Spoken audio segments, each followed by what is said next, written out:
नमस्कार, तारात्रा boys YouTube channel के अंदर आप सभी का एक बार फिर से बहुत बहुत स्वागत है। और आप हमारे चैनल पर नए हैं तो चैनल को सब्सक्राइब ज़रूर करें। वहीं दोस्तों, महाराष्ट्र की राजनीति में बड़ा ही उथल पुथल मच गया है। महाविकास आघाड़ी की सरकार को इस बात का खतरा और भय लगना शुरू हो चुका है कि भाजपा पार्टी उनके खिलाफ में बड़ा ऑपरेशन चला रही है, जिसका खुलासा आज महाराष्ट्र के एमवीए गठबंधन के सीएम उद्धव ठाकरे ने बयान देते हुए कहा कि अगर भाजपा पार्टी उनके खिलाफ में कुछ षड्यंत्र रचने की कोशिश करेगी तो उद्धव ठाकरे भी उनके पीछे इस प्रकार पड़ जाएंगे कि वो उनका पीछा नहीं छोड़ेंगे। क्योंकि लगातार दोस्तों आ रही खबरों के साथ साथ में उद्धव ठाकरे के एक बड़े नेता का ईडी का छापा पड़ा है, जिसके अंदर उनके करोड़ों रुपए की संपत्ति जब्त हुई है। और बड़ा एक और नया अपडेट ये भी आया कि उन्होंने 7 करोड़ रुपए की घूस भी ली गई है। अब उस नेता पर उद्धव ठाकरे की तलवार आकर अटक गई है और महाराष्ट्र की राजनीति में बड़ा उथल पुथल मच गया है। ईडी लगातार सुशांत सिंह राजपूत केस को लेकर हैंडल कर रही थी। इस बीच में टीआरपी घोटाले के अंदर भी ईडी का सामने आया बयान के बाद में अर्णव गोस्वामी ने बड़ा एक्शन ले लिया उद्धव ठाकरे और परमवीर सिंह के खिलाफ में। अर्णव गोस्वामी ने सामने से केस दर्ज करवा दिया, जिसके बाद में शिवसेना और एमवीए गठबंधन की सरकार ने अपना जवाब भी दिया। लेकिन दूसरी ओर परमवीर सिंह के द्वारा जो प्रेस कॉन्फ्रेंस करके बड़े आरोप लगाए गए थे अर्णव गोस्वामी और रिपब्लिक भारत पर, उसको लेकर कर्नाटक हाई कोर्ट ने बड़ी फटकार लगा दी है। दूसरी ओर हाई कोर्ट ने भी कंगना रनौत को लेकर भी फटकार लगाई है। लेकिन दोस्तों, जो बात अहम मुद्दे की है वो है महाराष्ट्र की राजनीति में सियासी उठापटक शुरू हो चुकी है और लगातार भाजपा नेता ये बयान भी दे रहे हैं कि अगले 7 दिनों के अंदर अंदर महाराष्ट्र के अंदर बीजेपी की सरकार बनेगी। देवेंद्र फडणवीस को फिर से महाराष्ट्र का सीएम बनाया जाएगा, जिसकी भांति शरद पवार का बयान सामने आ रहा है कि वो भाजपा पार्टी के अंदर शामिल होने की बयान दे चुके हैं। और बड़ा अपडेट ये भी है कि शरद पवार के करीब 10 एमएलए शिवसेना और महाविकास आघाड़ी के गठबंधन को छोड़ बीजेपी का दामन थामने को भी तैयार है और लगातार वो संपर्क के अंदर भी बताए जा रहे हैं। वहीं महाराष्ट्र के अंदर भाजपा को सरकार और पूर्ण बहुमत हासिल करने के लिए 28 विधायकों की जरूरत है, जिसके अंदर अजित पवार के साथ 10 एमएलए सामने जुड़े हुए जो लगातार बीजेपी के संपर्क में बताए जा रहे हैं। दूसरी ओर शरद पवार के भी 10 एमएलए है जो बीजेपी के संपर्क में है। और अंदरूनी मीडिया सूत्रों के हवाले से जो खबरें सामने आ रही है उसके अंदर करीब 35 विधायक हैं जो बीजेपी के संपर्क में हैं। और अर्णव गोस्वामी ही नहीं बल्कि कई बड़े पत्रकार ये दावा कर चुके हैं कि बीजेपी पार्टी महाराष्ट्र के अंदर अपना ऑपरेशन शुरू कर दिया गया है। वहीं देवेंद्र फडणवीस महाराष्ट्र के पूर्व सीएम, उन्होंने भी बयान देते हुए कहा कि महाविकास आघाड़ी के गठबंधन में काफ़ी ज़्यादा विरोधी देखने को मिल रहे हैं, क्योंकि इनकी सरकार खुद ब खुद मंत्रिमंडली नहीं बल्कि विधायक भी आपस में लड़ रही है, जिसकी वजह से सरकार महाराष्ट्र के अंदर आगे चलाना बड़ा मुश्किल है। लेकिन अर्णव गोस्वामी के इन बयानों और बीजेपी के बयानों के बाद में संजय राउत ने बयान दिया है कि महाराष्ट्र के अंदर कोई राजनीति के अंदर उलटफेर नहीं होगा और अगर भाजपा इसकी साजिश भी करेगी तो उनको मुंह तोड़ जवाब दिया जाएगा। लेकिन जवाब से पहले ही उनके एक विधायक का ईडी पर खुलासा हो गया, उनके घर पर रेड पड़ गई, जिसके बाद में फड़फड़ा रहे तोते की तरह वो बोल एकदम से चेंज हो गई। अब तलवार आकर अटकी है सीधी परमवीर सिंह और नवाब मलिक को लेकर, क्योंकि ईडी ने बड़ा खुलासा करते हुए अब इनकी ओर बढ़ने की तैयारियां कर चुकी है। क्योंकि सुशांत सिंह राजपूत को ऑपरेट कर रही टीमें, जहां सीबीआई, ईडी और एनसीबी की टीम लगातार खुलासे कर रही है, लेकिन सुशांत को लेकर सीबीआई की टीम कोई अभी खुलासा नहीं कर रही है और क्या खिचड़ी बन रही है इसका भी कोई पता नहीं है। हाल ही में बयान ये भी सामने आए थे कि सीबीआई ने फाइनल रिपोर्ट तैयार कर दी है और जल्द ही वो फिर से सबमिट करेगी। लेकिन उसके बाद में ये जो टीआरपी स्कैम को लेकर मुंबई पुलिस ने बड़ा चार्जशीट दाखिल किया है। करीब 1400 पेज की चार्जशीट में अर्णव गोस्वामी के करीब 12 कर्मचारियों के खिलाफ में बड़ा षड्यंत्र रचने का पर्दाफाश फिर से हो चुका है, क्योंकि अर्णव को पिछली बार भी 7 दिन दिन के लिए जेल के अंदर भेजा गया था और एक बार फिर वही बात अपनाई जा रही है और वही घटना अपनाई जा सकती है अर्णव गोस्वामी के खिलाफ में। वहीं दोस्तों हमारे 26/11 के अंदर शहीद हुए उन सैनिकों को श्रद्धांजलि भी हम दे रहे हैं और आप भी उन्हें ज़रूर दीजिएगा। और महाराष्ट्र ही नहीं बल्कि कांग्रेस की राजनीति में भी सियासी उठापटक शुरू हो चुकी है और सियासी उठापटक के बीच में कांग्रेस के करीब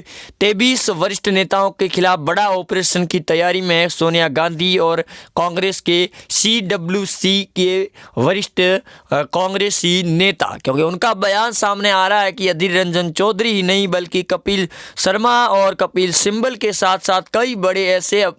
नेता हैं जो कांग्रेस को तोड़ने की साजिश रच रही है। दूसरी ओर भारती सिंह के अरेस्ट होने के बाद में अब वो खून के आंसू रो रही है और बयान ये भी सामने आ रहा है कि अब कपिल शर्मा शो के अंदर आना भी बड़ा मुश्किल नजर आ रहा है भारती सिंह का एक बार फिर के लौट करके, जिसको लेकर आज राखी सावंत ने बड़ा बयान दिया है कि आखिरकार बॉलीवुड इंडस्ट्रीज ही क्यों, जो नेता है उनके भी बेटे और उनकी बेटियां भी इस प्रकार का धंधा या फिर ड्रग्स लेती है, उनके खिलाफ एक्शन क्यों नहीं लिया जा रहा है। जिसके बाद में उनके फैंस और दूसरे सुशांत सिंह राजपूत के फैंस ने भी राखी सावंत का शुक्रिया अदा किया कि कभी कभी राखी सावंत अपने सही बोल तीखे कर देती है लेकिन कभी वो ऐसा बयान देती है जिसके बाद में वो खुद ब खुद उसके अंदर फंस जाती है। वहीं इसी प्रकार देखने को मिल रहा है जहां एक और कंगना रनौत पूरे बॉलीवुड को चेतावनी और उनको सामने से लड़ रही है, लेकिन बॉलीवुड के अंदर भी ये कुछ ऐसे कीड़े सामने निकल कर आ रहे हैं जो कंगना को गलत ठहरा रही है। वहीं आज ही महेश भट्ट के बेटे ने बड़े खुलासे कर दिए हैं महेश भट्ट को लेकर, जिस प्रकार उनकी बहू लवीना ने बड़े खुलासे किए थे कि सुशांत सिंह राजपूत को लेकर भी महेश भट्ट के द्वारा कोई षड्यंत्र रचा गया हो सकता है, क्योंकि उन्होंने उनके खिलाफ भी बड़ा षड्यंत्र रचा था। उनकी रिपोर्ट मुंबई पुलिस के थाने में दर्ज करवाई गई थी लेकिन उनके खिलाफ कोई एक्शन नहीं लिया गया, क्योंकि महेश भट्ट एक बॉलीवुड इंडस्ट्रीज के बादशाह खुलकर सामने भी आ रहे थे। इसी वजह से कंगना रनौत परमवीर सिंह से लगाकर कई बड़े ने पोल खोलकर रख दी थी, लेकिन अर्णव और कंगना रनौत पर मुंबई पुलिस और महाराष्ट्र शिवसेना सरकार काफ़ी ज़्यादा दबाव बनाती हुई दिखाई दे रही है, जिसकी वजह से अब सुशांत सिंह राजपूत को लेकर नए नए बयान सामने आ रहे हैं। और जो अंकिता लोखंडे सुशांत सिंह राजपूत की एक फ्रेंड बताई जा रही है, उनका एक वीडियो सामने आने के बाद उनको भी फैंस ने ट्रोल करना शुरू कर दिया है कि आखिरकार उनका चेहरा खुलकर सामने आ गया कि उनको सुशांत सिंह राजपूत के जाने का कितना गम है। दूसरी ओर दिशा सालियान का केस पूरी तरह से बंद हो चुका है और सुशांत सिंह राजपूत को लेकर अभी भी राजनीति की उठापटक भी खत्म हो गई है। इसका मकसद सिर्फ एक ही और नज़र आ रहा है कि क्या बिहार के चुनाव में NDA की जीत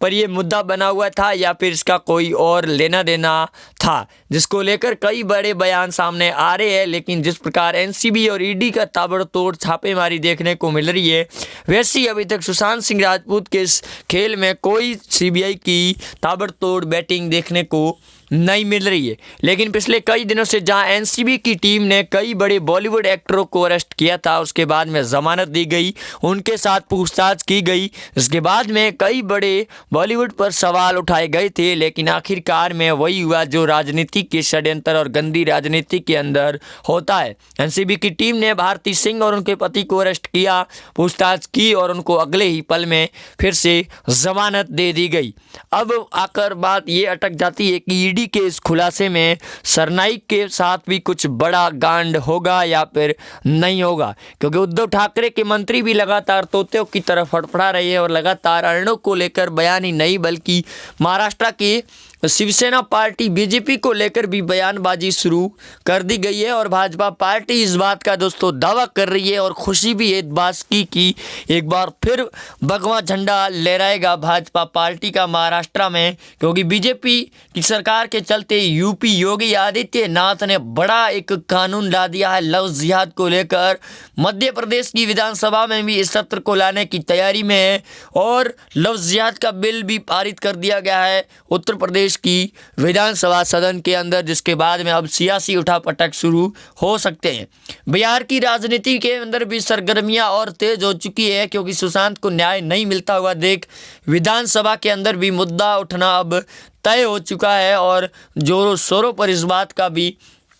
बयानबाजी होगी कि महागठबंधन में कितना दम है, क्योंकि अभी फिलहाल में विधानसभा स्पीकर को लेकर भी महागठबंधन ने अपना एक नेता उतारा था, लेकिन उसको मुंह की खानी पड़ी और बीजेपी एनडीए के नेता को जीत हासिल हो गई। वहीं अब नीतीश कुमार भी बड़ा एक्शन लेने की तैयारी में है। सुशांत सिंह राजपूत को लेकर सीबीआई आखिरकार कहां तक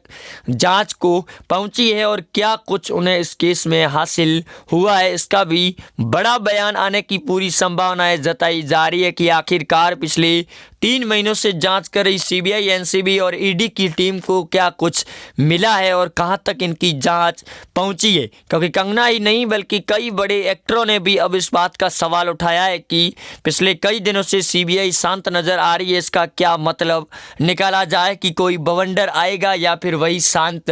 ढल से पानी चलता रहेगा। लेकिन आपको बता दें कि इस पूरे खेल में कुछ नया सीबीआई अगर बवंडर लेकर आती है तो सुशांत के फैंस को बड़ी खुशी होगी और सुशांत को न्याय भी मिलेगा इस मुहिम के साथ में। वहीं आप जुड़े रहेंगे हमारे साथ, चैनल को सब्सक्राइब कर दें। मिलते हैं नई अपडेट में, तब तक के लिए जय हिंद।